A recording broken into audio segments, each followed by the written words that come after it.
Assalamualaikum warahmatullahi wabarakatuh. Bismillahirrahmanirrahim. Alhamdulillahi rabbil alamin.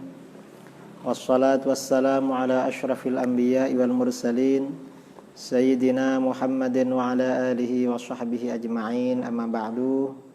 Saudara-saudara kaum muslimin dan muslimat dimanapun Anda berada, sekarang ini malam Jumat, malam yang penuh barakah, malam yang paling utama di antara malam-malam yang ada dalam 7 hari, juga malam terkabulnya doa dan permohonan, malam anjuran banyak membaca sholawat dan lain sebagainya.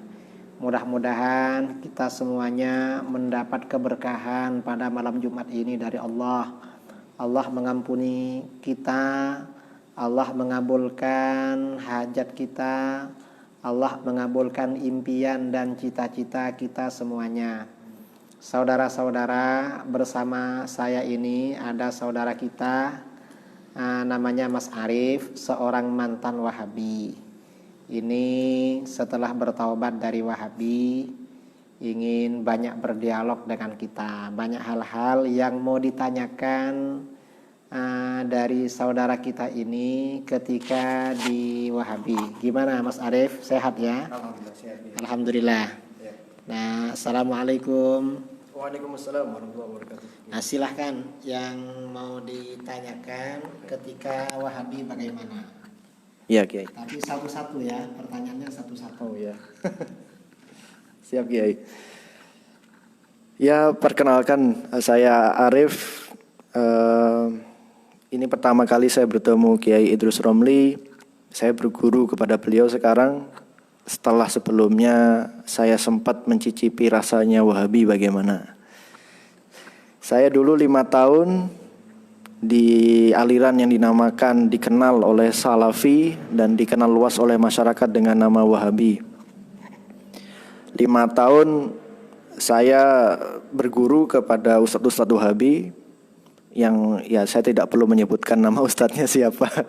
Tapi sekarang saya sudah bertobat dan saya kembali lagi ke Ahlussunnah wal Jamaah dan sekarang saya berguru ke Kiai Idrus Romli.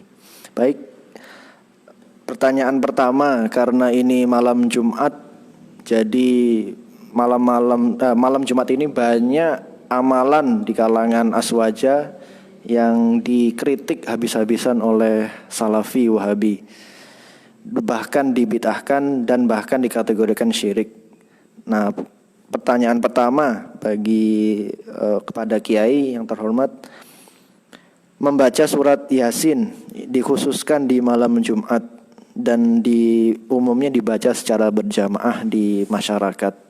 Itu menurut Ustadz saya dulu di Salafi, di Wahabi, itu dikategorikan sebagai perbuatan bid'ah, perbuatan sesat, perbuatan yang dikategorikan ahli neraka, dan barang siapa yang melakukannya divonis sebagai ahlul bid'ah wal ahwa, jadi pengikut hawa nafsu dan bid'ah. Menurut Kiai bagaimana Kiai? Nah, terima kasih ya. Yang pertama terkait dengan tradisi yasinan setiap malam Jumat.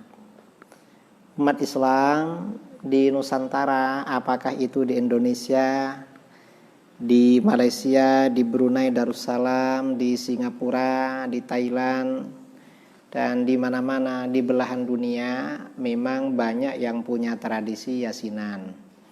Yasinan artinya surat Yasin dibaca pada malam Jumat. Nah, dalam yasinan ini tadi dari Mas Arif, seorang mantan Wahabi ya, yang lebih 5 tahun di Wahabi, Ustadz-ustadz Wahabi katanya sering mempersoalkan itu yasinan itu bid'ah. Apalagi dibaca bareng-bareng, dibaca bersama, tambah bid'ah. Benarkah Yasin, membaca Yasin bid'ah? Membaca Yasin, membaca Al-Quran sama sekali tidak bid'ah. Karena Al-Quran itu dianjurkan dibaca kapan saja. Yang penting pilih-pilih tempat. Bukan di kamar mandi, bukan pada waktu hal-hal yang dilarang. baca Al-Quran, apalagi surat Yasin. Surat Yasin ini memang surat yang sangat antik. Di dalam Al-Quran itu ada surat-surat, ada beberapa surat yang punya keutamaan, di mana keutamaan itu tidak dimiliki oleh surat-surat yang lain. Di antaranya adalah surat Yasin.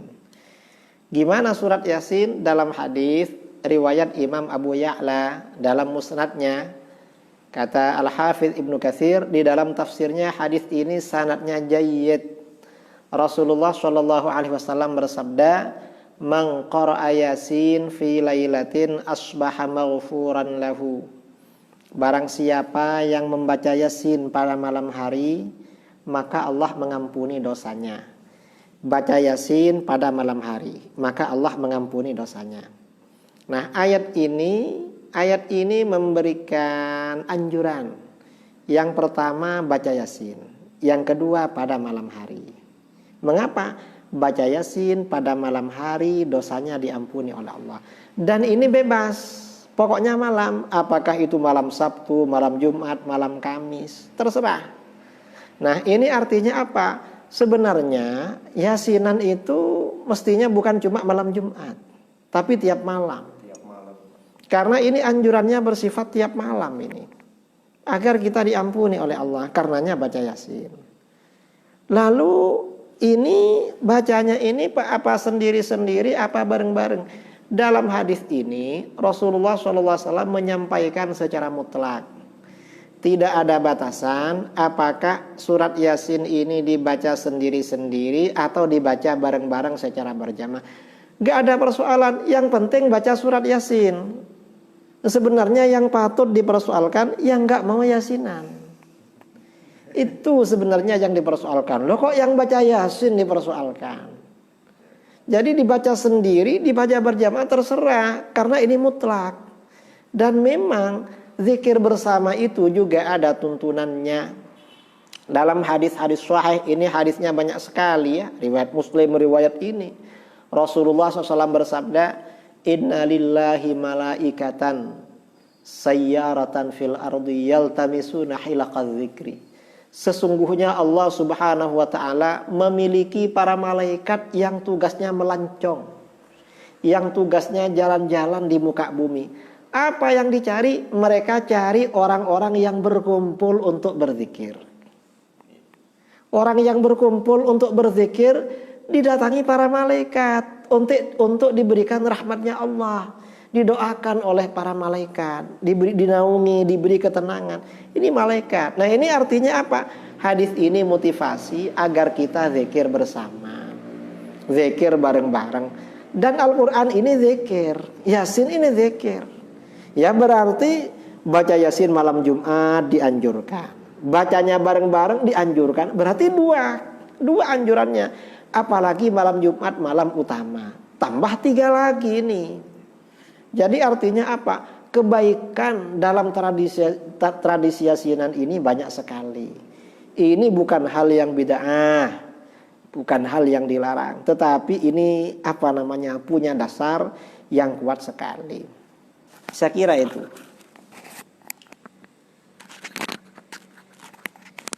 Terima kasih Kiai atas penjelasannya. Ini membuka wawasan saya yang selama ini pemikiran saya tertutup, terkungkung oleh pemahaman bahwa membaca Yasin di malam hari dan dikhususkan di malam Jumat adalah dikategorikan bid'ah yang sesat. Karena penjelasan Kiai akhirnya saya paham. Alhamdulillah Allah memberikan saya hidayah melalui Kiai Idrus Romli. Terima kasih banyak Kiai. Semoga bermanfaat. Dan saya lanjutkan ke pertanyaan kedua. Membaca tahlil. Ada amaliyah di masyarakat, yaitu membaca tahlil dan dilanjutkan mendoakan, mengirim doa kepada yang sudah meninggal, dikhususkan di malam Jumat. Nah, menurut Ustadz saya dulu di Salafi Wahabi, itu perbuatan yang bid'ah, perbuatan yang sesat, dan gak ada dalilnya, gak ada dasarnya menurut Al-Quran dan As-Sunnah. Ini ingin saya tanyakan ke Kiai, apakah benar klaim mereka Salafi Wahabi yang menyatakan amalan ini, tahlil dan mengirim doa khusus kepada yang meninggal di malam Jumat, apakah benar-benar bid'ah atau apakah ada dasarnya menurut Al-Quran dan As-Sunnah? Terima kasih Kiai. Tradisi baca tahlil pada malam Jumat yang dibid'ahkan, katanya agak ada dalil. Tahlil itu artinya mendoakan orang mati. Mendoakan orang mati ini anjuran Al-Quran. Di dalam Al-Quran Allah Subhanahu wa ta'ala berfirman, "Walladzina ja'u min ba'dihim yaquluna rabbana ighfir lana wa li ikhwanina alladzina sabaquna bil iman." Adapun orang-orang yang datang sesudah mereka, generasi pendahulu, orang yang masih hidup setelah generasi sebelumnya meninggal, yaquluna, mereka senantiasa berdoa, berkata, Rabbana ighfir lana, wahai Tuhan kami, ampunilah dosa-dosa kami. Wa li ikhwanina alladzina sabaquna bil iman, dan saudara-saudara kami yang telah mendahului kami dengan iman. Nah, ini artinya apa? Di dalam ayat ini Allah memberikan pujian kepada generasi penerus yang mendoakan ampunan bagi generasi pendahulunya. Berarti kalau begitu, karena ini memberikan pujian, berarti perbuatan ini dianjurkan. Mendoakan generasi pendahulu adalah anjuran di dalam Al-Quran bagi generasi penerus. Jadi generasi penerus ini dianjurkan memang mendoakan generasi pendahulu. Nah, ini mendoakannya kapan? Mendoakan generasi pendahulu. Di dalam ayat ini menggunakan lafadz yaquluna, menggunakan kalimat lafadz yaquluna. Yaquluna ini kata anak pondok merupakan bentuk fi'il mudhari'. Fi'il mudhari' itu punya makna, kata para ulama, makna fi'il mudhari' itu istimrar tajaddudi, terus menerus dan selalu dilakukan. Nah, ini artinya apa? Motivasi, spirit, anjuran mendoakan generasi pendahulu itu sifatnya terus menerus dan selalu dilakukan. Apakah malam Kamis, malam Sabtu, atau malam apa, terserah, terus menerus. Itu tahlilan. Nah, itu biasanya orang salafi tanya lagi, Pak Kiai, itu kan mendoakan. Terus, kalau tahlilan itu kan ada zikirnya, ada bacaan zikir. Loh, membaca zikir untuk orang mati itu proses doa memang. Sebelum berdoa kita baca zikir dulu. Dan itu gak masalah. Mengapa gak masalah?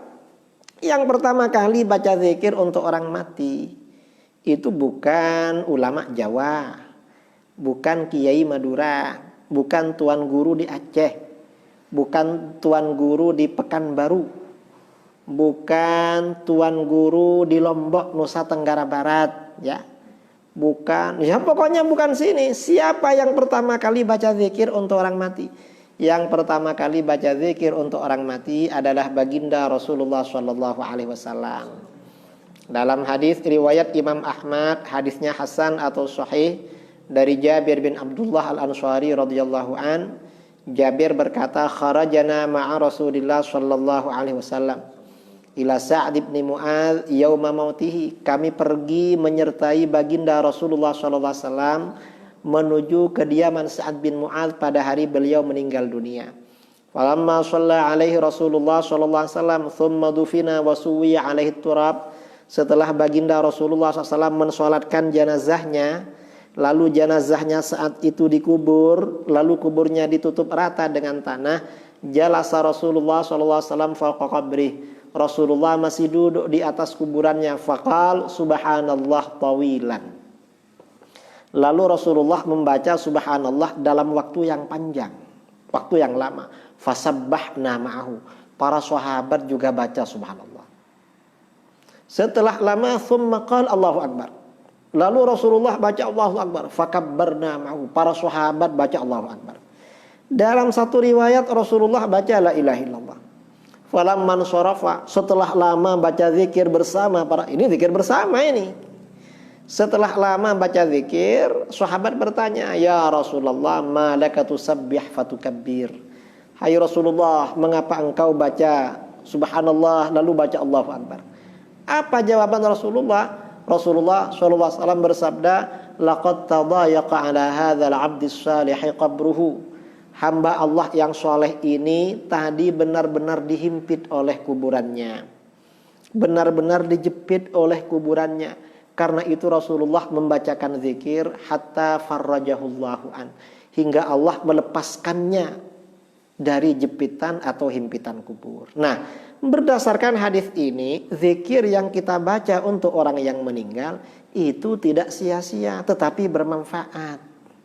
Ini dalilnya tahlil. Dan masih banyak sebenarnya dalil-dalil tahlil, dalil-dalil zikir bersama.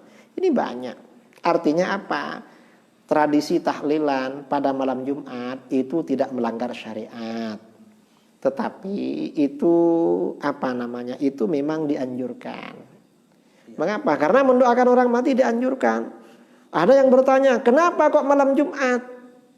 Loh, ya kita ini gak cuma malam Jumat, kadang tiap malam kita tahlil.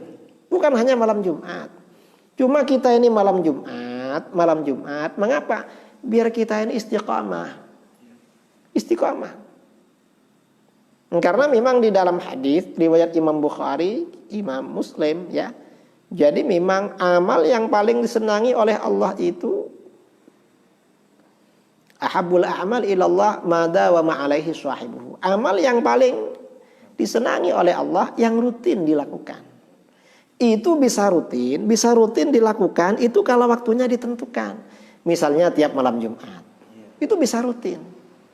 Dan dalam kehidupan kita sehari-hari banyak hal-hal yang ditentukan waktunya. Misalnya kalau kita sekolah SMP, sekolah SD, ujiannya tiap 3 bulan sekali. Loh kenapa kok tiap 3 bulan? Ya biar dilakukan. Kalau gak ditentukan nanti ditinggalkan, gak ada ujian. Itu biar istiqomah aja sebenarnya. Biar mudawamah, biar kita ini rutin melakukan. Apalagi malam Jumat, ini termasuk amal yang doa cepat dikabulkan oleh Allah. Tambah mantap ini, tambah yakin. Karenanya masalah tahlil ini tetap kita laksanakan. Karena itu memang ada dalilnya. Bagaimana Mas Arief, apakah dalil para ulama kita ini bisa difahami? Ya, alhamdulillah saya bisa memahami. Setelah sebelumnya saya beranggapan bahwa ini sebuah ritual yang aneh, ritual yang tidak ada dasarnya, ritual yang cuma buat-buatan masyarakat begitu. Jadi setelah penjelasan Kiai, alhamdulillah jadi saya terbuka pemikirannya. Tapi ada satu ingin saya tanyakan lagi ya, berkaitan yang tahlilan tadi sama mendoakan bagi yang meninggal di malam Jumat. Ustadz saya pernah bilang ke saya, mengkhususkan merutinkan sesuatu yang tidak pernah dilakukan oleh Nabi Muhammad SAW adalah bid'ah yang mungkar, yang sesat begitu. Dan ini kan dilakukan di malam Jumat. Jadi ingin saya tanyakan, apakah benar itu pernyataan Ustadz saya itu yang di Salafi? Kayak gimana Kiai? Merutinkan amalan pada malam tertentu, misalnya malam Jumat, itu amal baik, itu bid'ah yang mungkar. Gak benar sama sekali. Mengapa menentukan waktu-waktu tertentu untuk melakukan amal soleh agar tujuannya istiqomah? Itu tidak apa-apa. Mana dasarnya? Di dalam hadis riwayat Imam Bukhari Muslim, hadisnya Bilal ya. Sayyidina Bilal itu ditanya oleh Rasulullah SAW tentang, ya Bilal, apa amalan kamu yang paling kamu harapkan? Arja amalin, amil tahu. Fa inni sami'tu duffana 'alaika fil jannah. Karena aku mendengar suara kedua sandalmu di surga. Amalan yang paling kamu harapkan itu apa? Kata Sayyidina Bilal di dalam hadis itu, bahwa Bilal ini setiap kali berwudu menunaikan sholat. Setiap berwudu pasti dilanjutkan dengan sholat. Nah, berdasarkan hadis ini, kata Al-Hafidz Ibnu Hajar Al-Asqalani dalam Fathul Bari, berarti merutinkan amal pada waktu-waktu tertentu itu tidak apa-apa. Contohnya seperti yang dikatakan oleh Sayyidina Bilal. Dan ini banyak lagi di dalam hadis Bukhari Muslim ya. Ada sahabat yang menjadi imam di Masjid Quba, hadis riwayat Bukhari. Dari Anas bin Malik radhiyallahu an, ada seorang imam itu. Kalau orang ini menjadi imam, setiap rakaat sebelum membaca surat didahulukan dengan membaca surat Al-Ikhlas. Rakaat pertama habis Fatihah baca surat Ikhlas. Setelah itu baca surat lain. Rakaat kedua baca surat Ikhlas lagi. Setelah itu baca surat lain. Akhirnya jamaahnya protes. Kamu ini gak ikut Rasulullah. Rasulullah gak seperti ini. Kamu baca surat Ikhlas sajalah. Jangan 2 surat begitu. Karena Rasulullah biasanya 1 surat. Atau baca yang lain, jangan pakai surat Ikhlas. Kata sahabat ini, kalau kalian suka saya menjadi imam, yaitu cara saya. Kalau kalian gak suka dengan cara saya, ya udah, saya berhenti jadi imam. Nah, jamaahnya keberatan kalau bukan beliau yang menjadi imam. Mengapa? Karena beliau orang yang ditokohkan di daerah Masjid Quba. Ketika Rasulullah SAW datang ke Masjid Quba, jamaahnya laporan. Ini gimana Rasulullah, imam kita ini kok rutin baca ini dalam dalam sholat, bukan malam Jumat ini, setiap sholat. Akhirnya apa? Oleh Rasulullah ditanya, kenapa? Tanyakan dia, kenapa dia itu kok baca surat Ikhlas terus? Lalu kata laki-laki tersebut, ya Rasulullah, inni wahibbuha. Rasulullah, saya ini senang pada surat Ikhlas. Apa jawaban Rasulullah? Rasulullah merespon, hubbuka iyyaha adkhalakal jannah. Rasa senang kamu pada surat Al-Ikhlas sehingga membaca di dalam tiap rakaat itu akan menyebabkan kamu masuk surga. Nah, ini artinya apa? Sahabat ini membaca sesuatu secara rutin tanpa ada tuntunan dari Rasulullah SAW. Ternyata tidak mungkar. Rasulullah gak bilang, loh kamu kok rutin begitu? Mungkar kamu. Artinya apa? Pernyataan, pendapat orang-orang Wahabi yang sedikit-sedikit mungkar, gak ada dalil, itu sama sekali tidak benar. Dan itu berangkat dari kebodohan. Dia gak pernah ngaji Sahih Bukhari, gak pernah ngaji Sahih Muslim. Ya paling yang dipelajari ya cuma beberapa buah hadis saja. Karena di kitab-kitab hadis keterangannya jelas. Apa itu yang ditanyakannya? Iya Kiai, itu yang saya tanyakan itu Kiai, benar sekali. Jadi berarti kesimpulannya dari yang pertanyaan nomor 2 saya kurang ilmu Kiai. Saya sangat kurang ilmu, sangat kurang referensi, dan saya berguru kepada orang yang salah. Jadi guru saya dulu, ustadz saya di Salafi Wahabi, berarti termasuk juga ustadz dalam tanda kutip yang kurang referensi dibandingkan guru kita Kiai Idrus Romli. Baik Kiai, boleh saya lanjut lagi Kiai? Boleh. Baik, terima kasih Kiai. Saya lanjutkan ke pertanyaan ketiga. Nah ini Kiai, tentang sholawatan Kiai. Di masyarakat kita itu kalau di malam Jumat ada kegiatan marhabanan atau sholawatan setelah maghrib atau setelah isya. Dan pada ritual marhabanan itu ada mahalul qiyam. Nah menurut ustadz saya yang di Salafi Wahabi ini, mahalul qiyam adalah berdiri ketika dibacakan sholawat kepada Rasulullah SAW.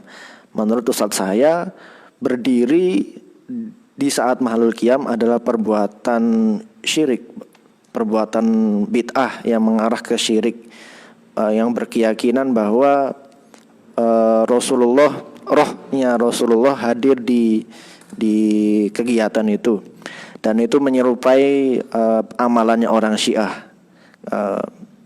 Jadi di situ saya beranggapan, wah ini berarti Syiah sudah masuk ke kehidupan masyarakat begitu. Jadi saya ingin tanggapan Kiai, bagaimana statement dari Salafi Wahabi ini, apakah dibenarkan atau tidak? Terima kasih Kiai.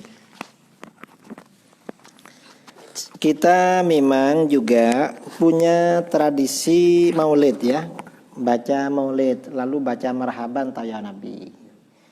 Dan ketika membaca marhaban atau ya Nabi, kita ini berdiri. Nah, ketika kita berdiri seperti ini gak bisa dikatakan syirik.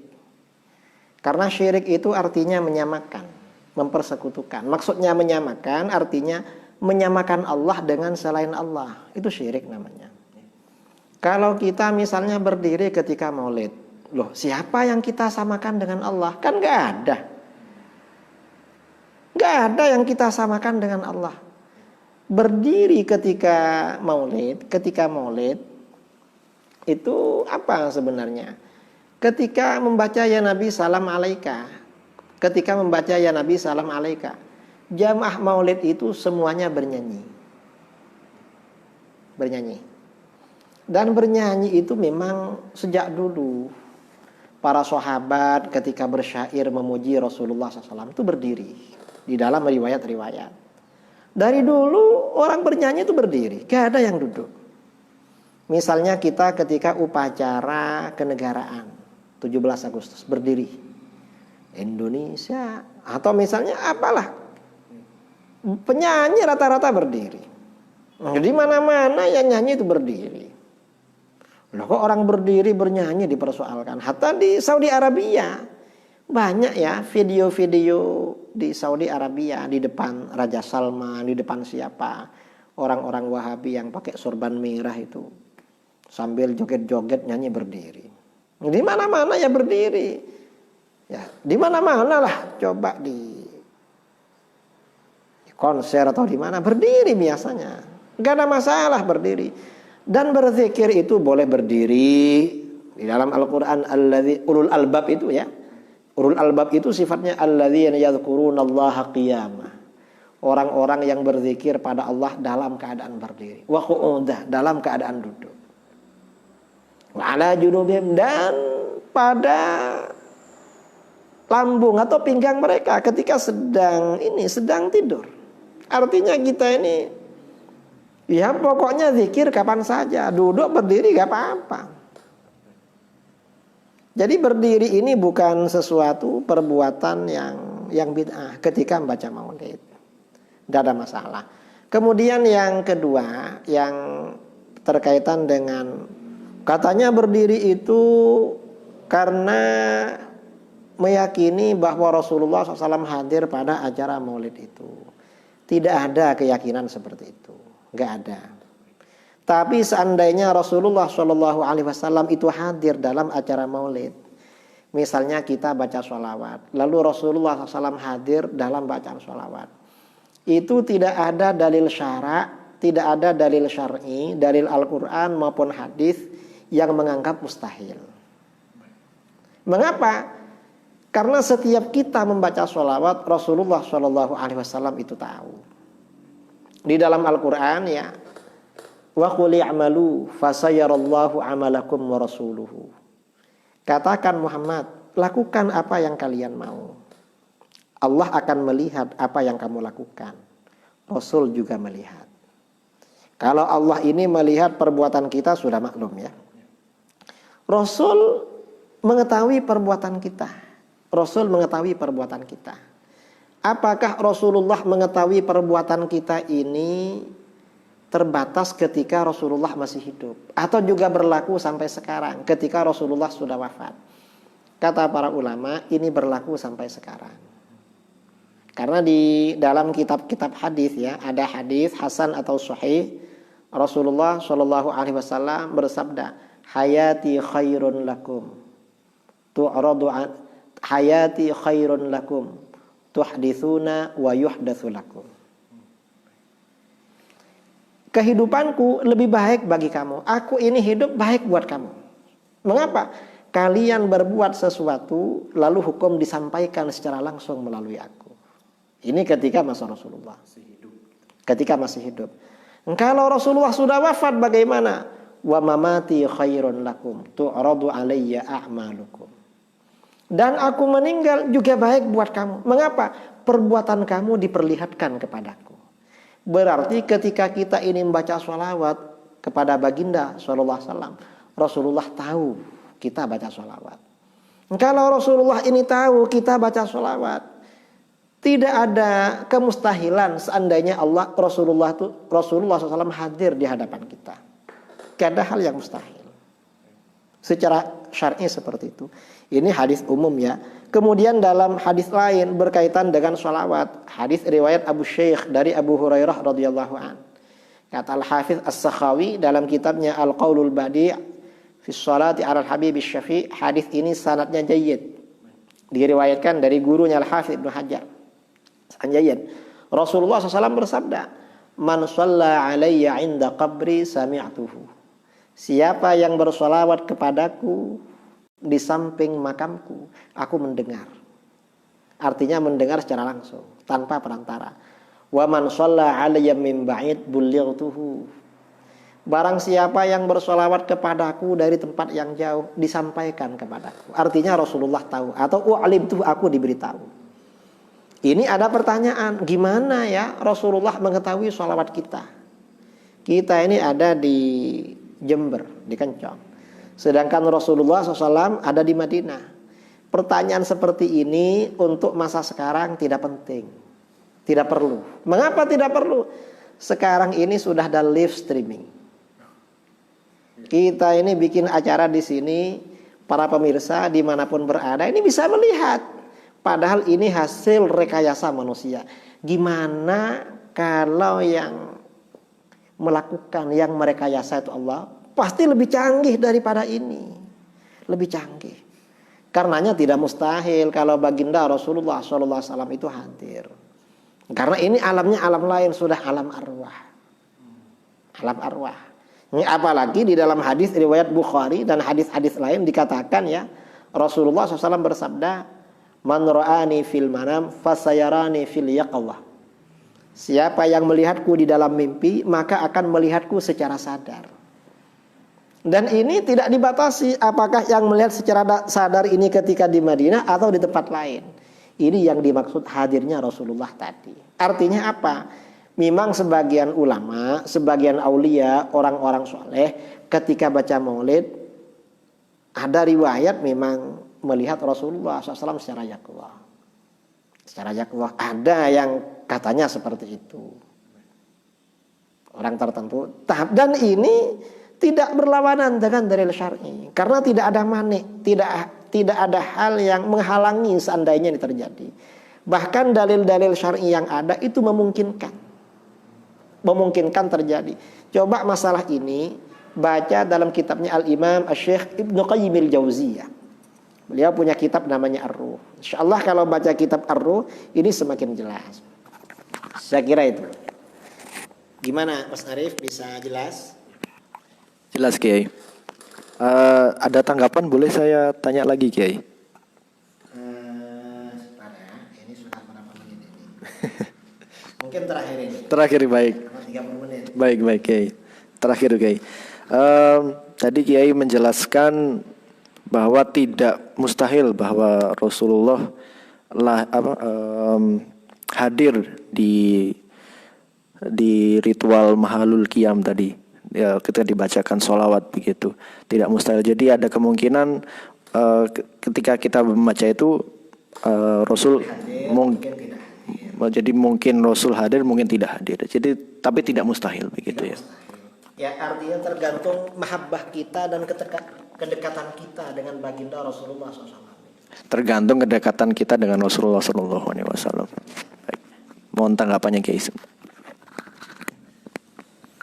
Jadi artinya ada riwayat-riwayat dari para sebagian wali Allah dan sebagian para aulia, bahkan sebagian ahli hadis yang memang dihadiri baginda Rasulullah SAW. Ada yang ketika sedang baca maulid, ada ketika sedang baca hadis, ya, dan lain-lain. Ini khusus orang-orang yang seperti beliau makamnya. Nah, sedangkan untuk orang-orang yang di bawah beliau, seandainya hadir, itu mungkin saja. Karena syarak gak pernah bilang, gak bisa hadir, gak pernah bilang begitu. Berarti hal yang mungkin itu. Jadi kita tidak menafikan. Cuma kalau ada orang misalnya meyakini setiap maulid Rasulullah hadir, itu perlu diluruskan. Karena memang tidak ada dalil yang memastikan kehadirannya. Tetapi yang memastikan tidak hadir juga tidak ada dalil. Dan seandainya hadir, dalil-dalil syar'i mendukung. Artinya membenarkan, memberikan kemungkinan itu terjadi. Saya kira seperti itu. Mungkin cukup ya untuk pertemuan malam ini. Pelajaran malam ini, malam Jumat. Mudah-mudahan bermanfaat. Ada yang mau disampaikan kepada pemirsa? Bagi pemirsa yang melihat, saya mengajak kepada teman-teman saya yang masih berkecimpung di Salafi, di kajiannya Salafi, di Wahabi begitu. Saya himbau, mari kita sama-sama bertobat. Kita kembali kepada Ahlus Sunnah wal Jamaah, yaitu ajaran yang telah diajarkan oleh Rasulullah SAW kepada para sahabat beliau. Mari kita kembali, kita kaji keilmuan kita dan untuk lebih luas lagi, dengan wawasan yang lebih luas lagi, kepada guru-guru kita, kepada ulama-ulama kita yang saya buktikan sendiri. Salah satu ulama kita yang referensinya kuat adalah beliau, Kiai Idrus Romli. Dan di luar sana masih banyak lagi ulama-ulama yang lebih mumpuni daripada beliau di Ahlus Sunnah wal Jamaah. Mari kita sama-sama kembali, kita taubat dari ajaran Salafi Wahabi. Demikian tanggapan saya. Kita akan lanjut lagi untuk episode berikutnya. Terima kasih Kiai.